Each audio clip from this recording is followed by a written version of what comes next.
Hello, Becky speaking. Oh, Reese, it's Josie here from the Centre for Community Driven Research. How are you going? I'm good. How are you? I'm well, thank you. Reese, it still suits you to do the mitochondrial disease interview now, does it? Yes, Oh, excellent. Thank you so much for your time and for doing this. that's okay. I really appreciate it. I'll let you know, Reese, that we kind of go step by step through your experience with mitochondrial disease. You've got Yeah. plenty of time, so you don't need to rush.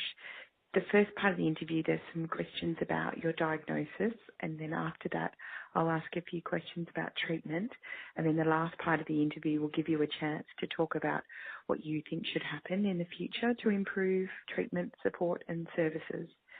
Do you have Okay. any questions before we start, Reese?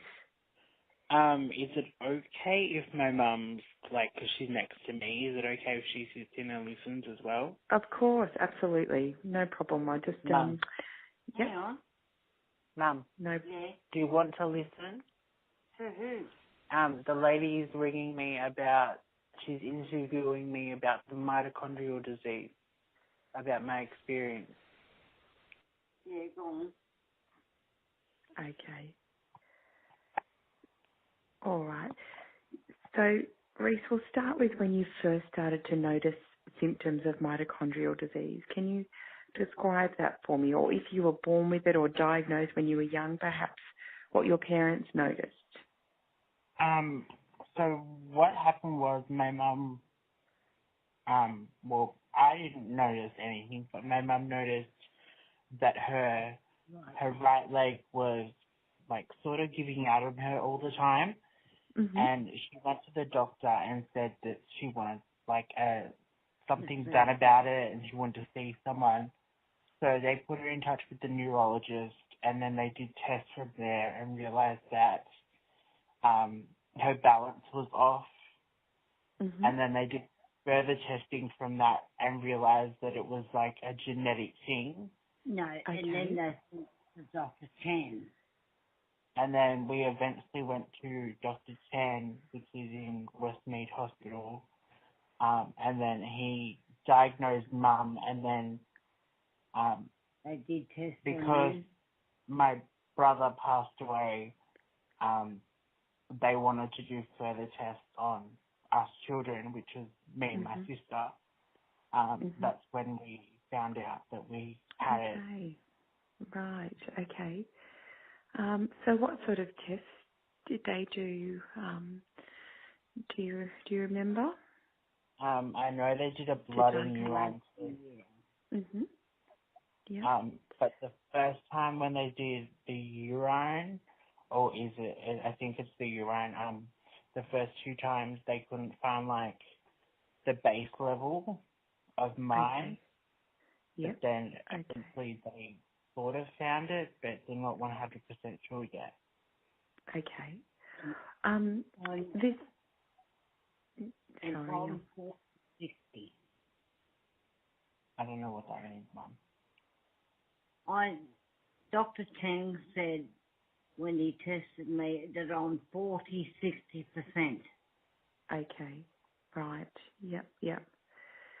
Now, this next question, I'll just ask the questions that we sort of set questions, but some of them mightn't be relevant, or they, but I'll just ask them, and or they might be things that you've already mentioned, but I'll just go through them anyway. So the next question is, did anyone ever talk to you about having a test to see if you have any genes, or sometimes they're called biomarkers, or any mutations that might be targetable with treatment? Not sure. Okay. I know they did like a muscle biopsy thingy on my mum, but they Uh-huh. haven't mentioned anything about that to me. Okay. On the and that. I have what's that heart This condition? is more about me though, Mum. Hypertrophic cardiomyopathy, Uh-huh. and Okay. Dr. Chang is almost convinced that, and I'm almost deaf. And Right. Dr. said he's convinced that it's all got to do with the with the molest Yep. disease. Okay. Yep. Yep. Right. Yeah. So, when you were initially diagnosed, how much did you know about, how old were you, Reese, when you were diagnosed? I was 20, Okay. 24, 25. Okay. One of them. So how much did you know about mitochondrial disease when you were diagnosed? I didn't really know much. We knew nothing about it. Yeah, we were sort of it was like a learning curve for both of us. Yeah. Yep. Yep. And are you able to tell me what your current sort of outlook or prognosis is in terms of the mitochondrial disease? At the moment, I kind of just get tired. Yep.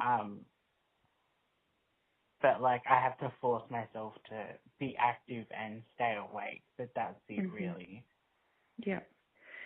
And have the doctors ever spoken to you guys about sort of prognosis, or is that something you'd like to know about? What's the prognosis?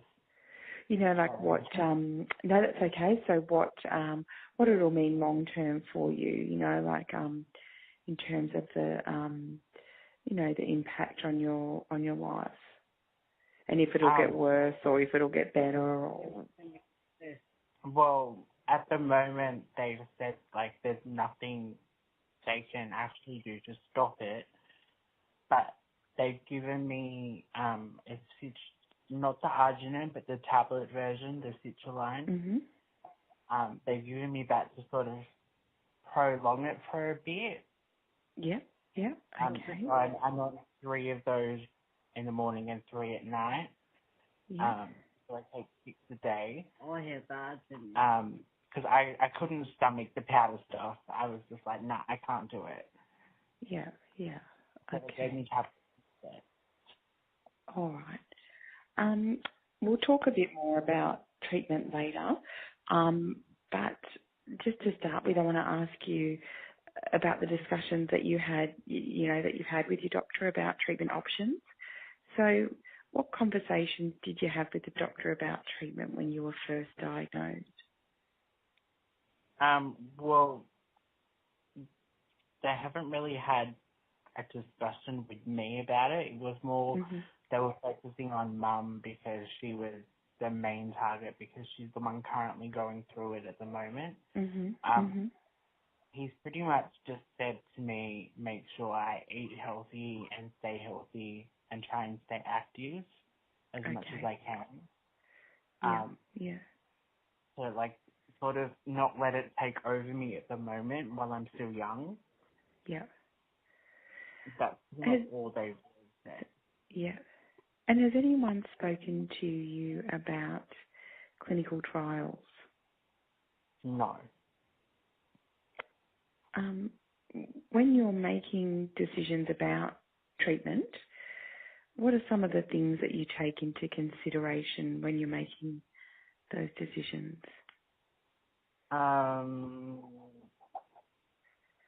More like how it will affect me long term.